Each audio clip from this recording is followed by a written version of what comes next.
Now, since last year, 300,000 people have been placed at schools as part of government's basic education employment initiative. It's part of the broader job stimulus package that was announced by the president. They're mainly young people who are placed as teaching assistants, janitorial staff at school. It provides a basic income in a country with about 50% youth unemployment. But that program could soon be coming to an end. And the logical question is, what next, particularly for these young people? Youth empowerment organization Youth Capital joins us now to discuss some of these issues. Kristal Duncan-Williams is the project lead there. This was never supposed to be a long-term solution. But what next for these, almost 300,000, particularly young people? Kristal? Yeah, I mean, it's actually shocking that there has been no communication from the DBE on this matter. I watched an interview with Elijah, the spokesperson, last week where they said they were reviewing the impact and they would communicate in due course.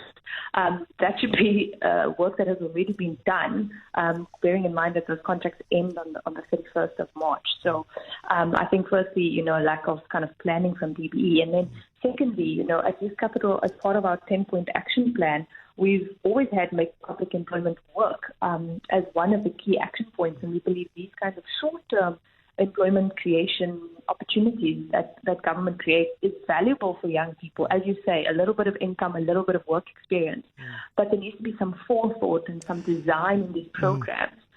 We've heard from people on the ground that, these young people were just placed at schools without any training.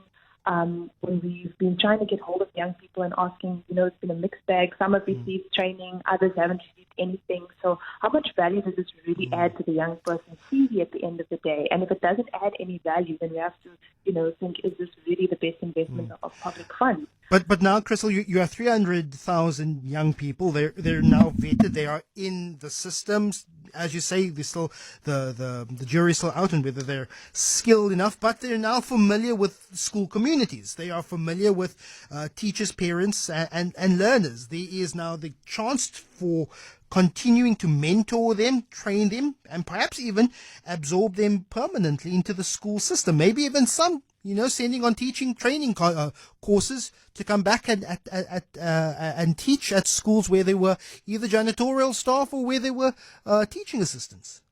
Absolutely, and this is another thing where I think it's a missed opportunity. There's several organizations across the country. We know of quite a few in the Western Cape and Gauteng who have run programs with so-called teaching assistants, where it's a year-long program that they take young people on.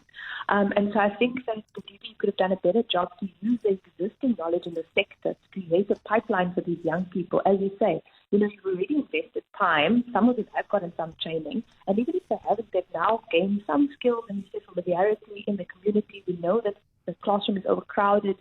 Teachers are desperate for the assistance. And so, I think some kind of planning needs to be done so that we don't just lose these people. They have the short-term opportunity and then we pack their bags and we send them on their way. And it doesn't add any value to the community or to Kristal Duncan-Williams there. She's the project lead at Youth Capital. Thank you so much for joining us.